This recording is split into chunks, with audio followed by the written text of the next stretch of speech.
Seguimos leyendo lo de Aticia, porque es importante conocer todos los que han sido sus maestros, porque le llaman la tradición el param param. Entonces, uno debe de saber siempre de dónde viene la enseñanza y quién la dio.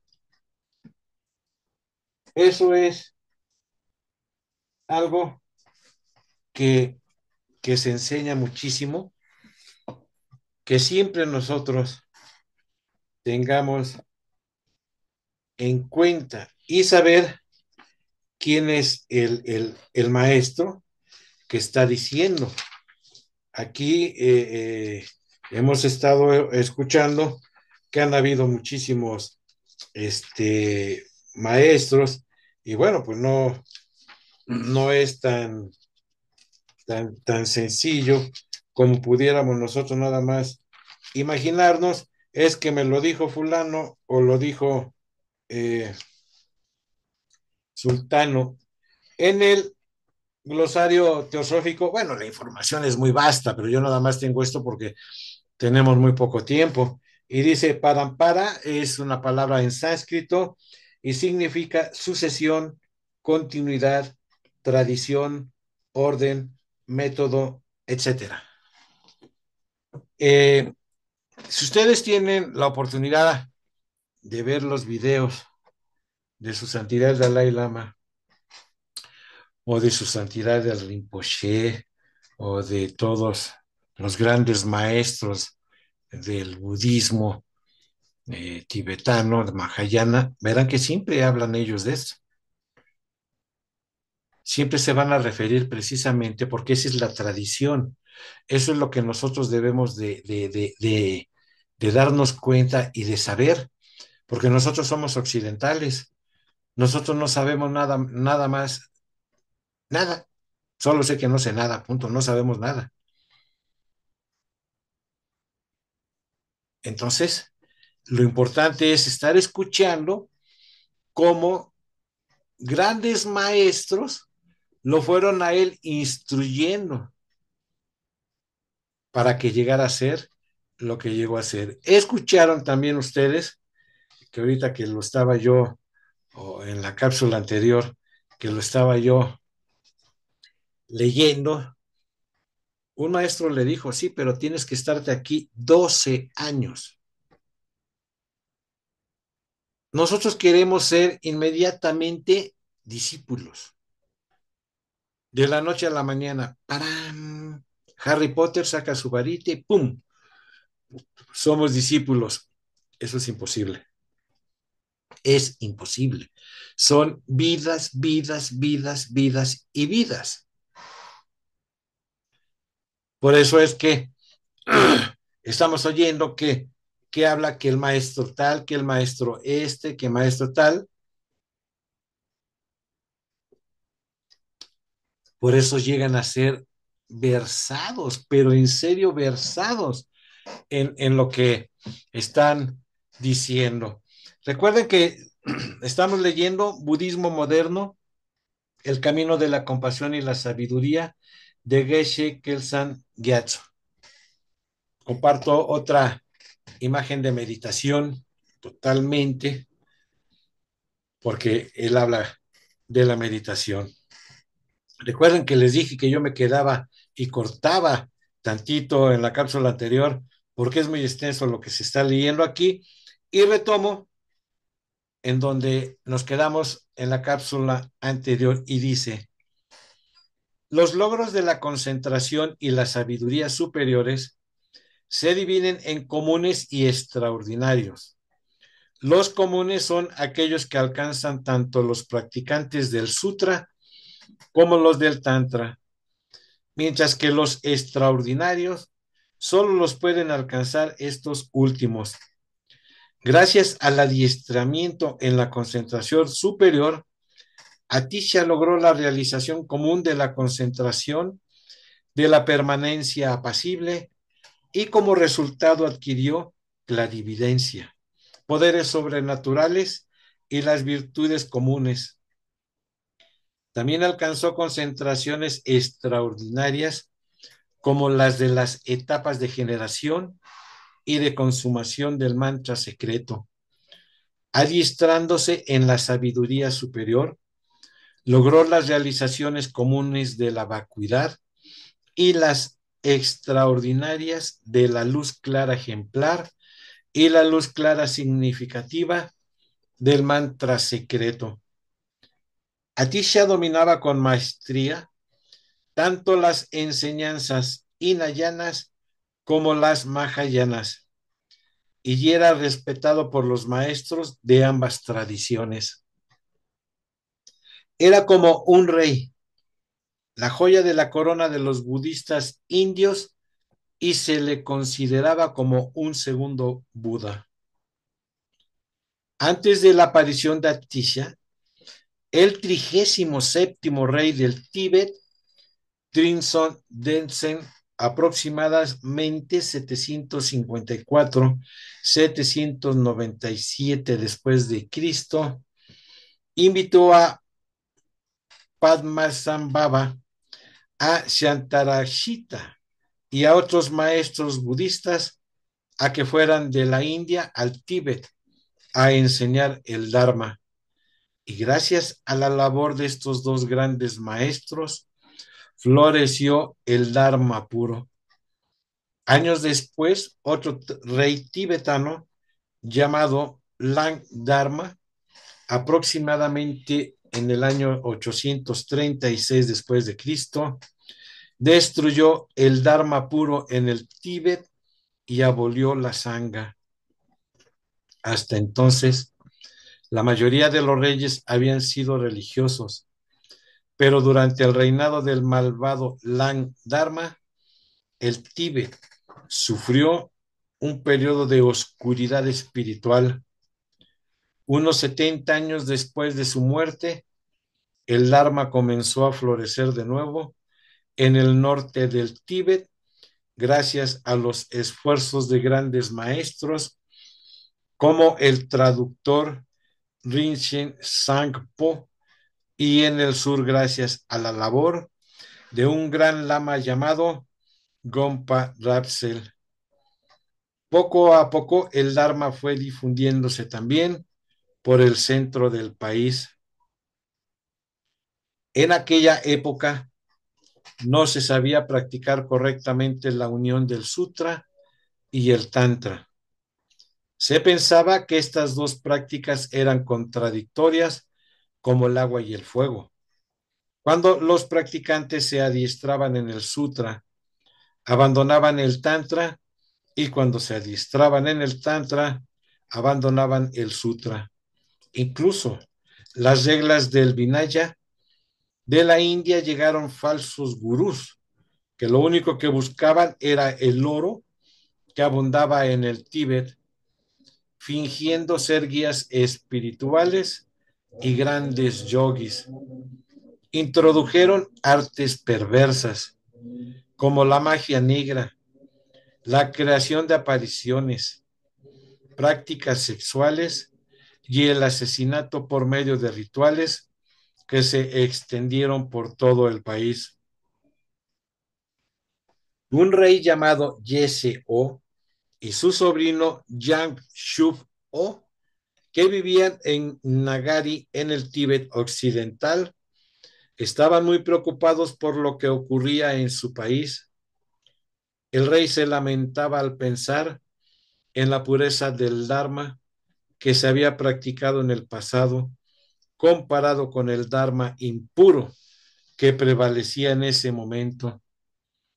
Se entristecía al comprobar lo rudas e incontroladas que se habían vuelto las gentes de su pueblo. Pensó, qué maravilloso sería si el Dharma puro volviera a florecer en el Tíbet y las mentes de sus habitantes fueran subyugadas.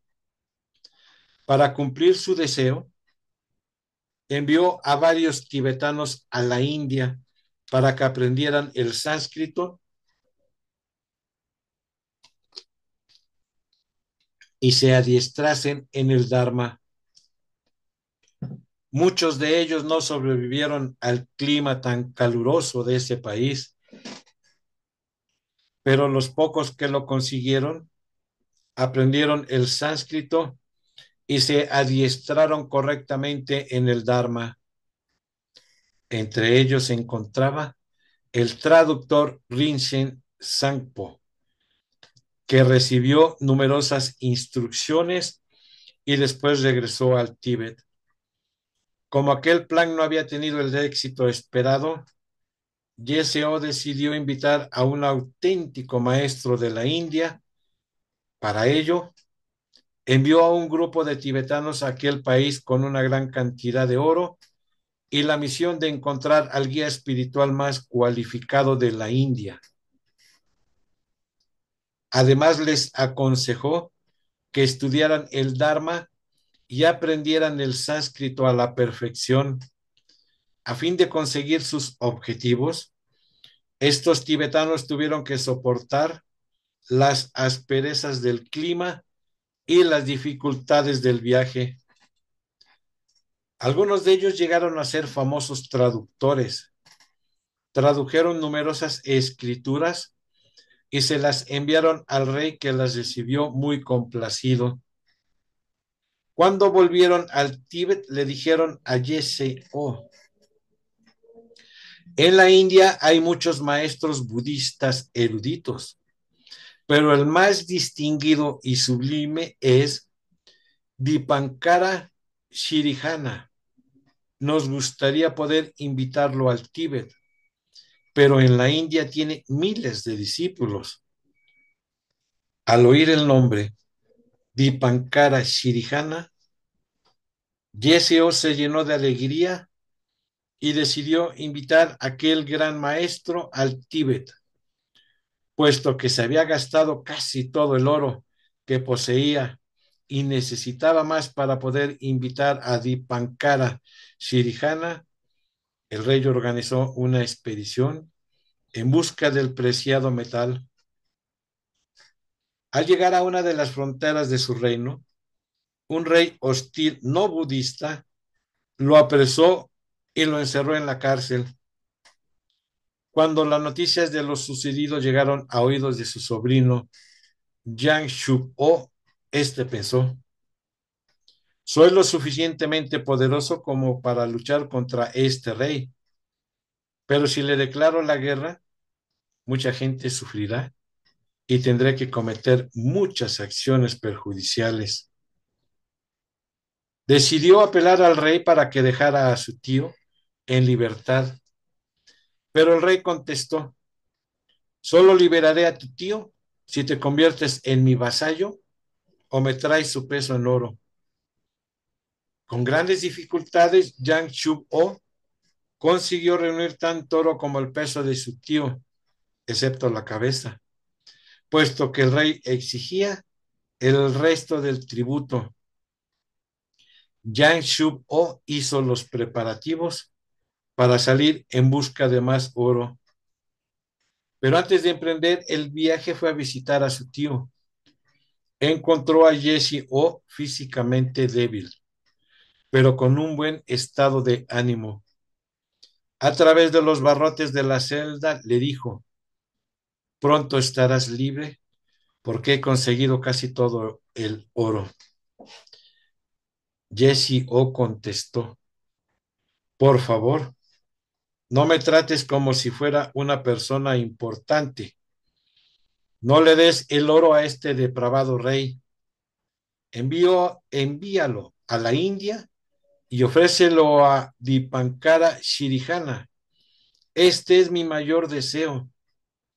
Con mucho gusto ofrezco mi vida a cambio de que el Dharma puro se restablezca en el Tíbet.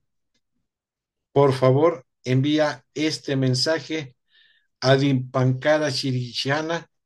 Dile que he sacrificado mi vida para poder invitarlo al Tíbet. Movido por su compasión hacia los tibetanos, al escuchar mi mensaje, aceptará nuestra invitación. Yang Chuf-o envió al traductor Naxo y a otros compañeros con el oro a la India. Cuando encontraron a Dipankara Shirihana, le contaron lo que estaba ocurriendo en el Tíbet y le anunciaron que deseaban invitar a un guía espiritual de la India. Le dijeron que traían gran cantidad de oro como ofrenda del rey y que muchos tibetanos habían muerto con el objetivo de restablecer el Dharma puro. También le relataron cómo Yese O había sacrificado su vida para poder invitarlo al Tíbet. Después de haber escuchado sus ruegos, Dipankara Shirihana reflexionó detenidamente y aceptó su invitación.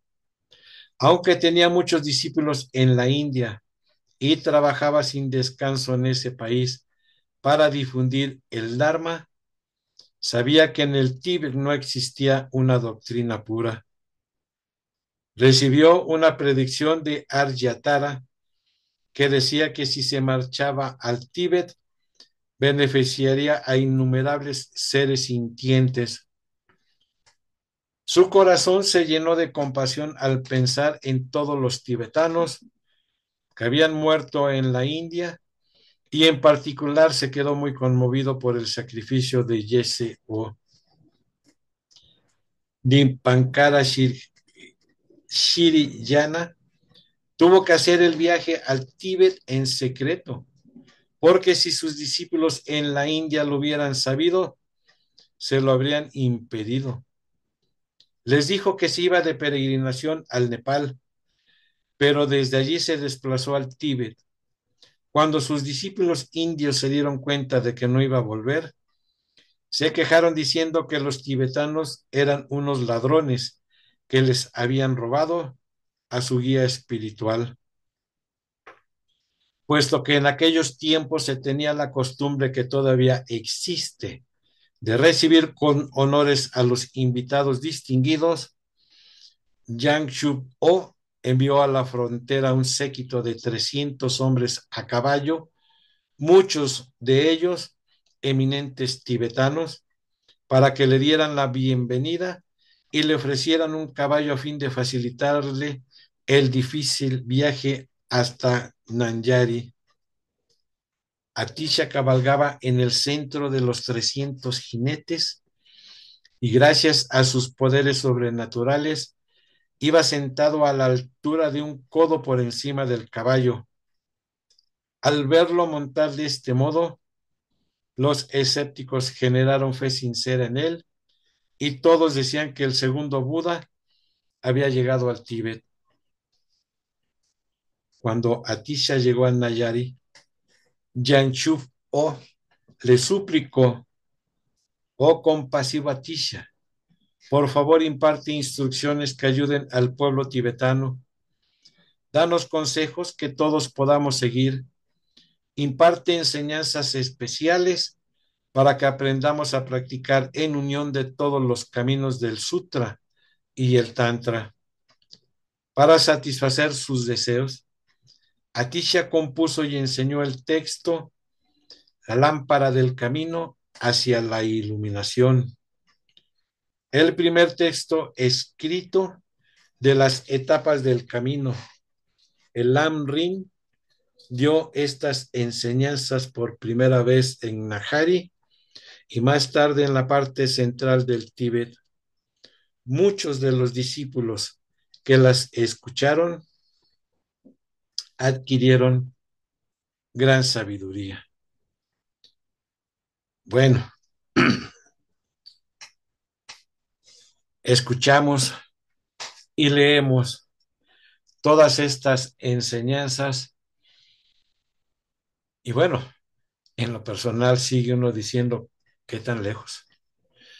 Pero también debemos de darnos cuenta, yo tuve la oportunidad en mi juventud, cuando yo empezaba en esto,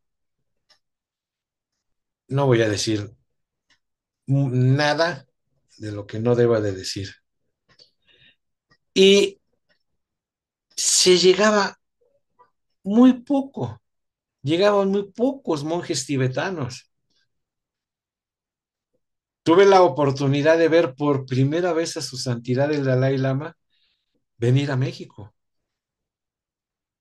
Tuve la oportunidad de conocer a las dos personas que lo trajeron. Yo estudié con la otra persona tantito de esto. Tuve la oportunidad de ver, en serio, tuve la oportunidad de ver cómo llegaban los monjes, venía uno que otro Rinpoche y venían y vi, a mi hermana le da mucha risa cuando le platico eso, y vi cómo sacaban las tijeras y les cortaban sus túnicas. Lo vi, lo presencié, porque era muy poco lo que venían ellos. Se estaba dando precisamente todo un proceso de difusión. Subí cartas porque no las subí con la idea de presumir a la página del Face y todo eso. Cómo se escribía uno antes directamente hasta el monasterio de Drepung Losing. En un mismo papel escribían, lo doblaban y esa era la carta. Era difícil, sumamente difícil tener contacto precisamente con los monjes. Afortunadamente, la difusión del Dharma ha sido muy grande. Hasta aquí quedo con ustedes y en la siguiente cápsula seguiremos estudiando. Muchísimas gracias.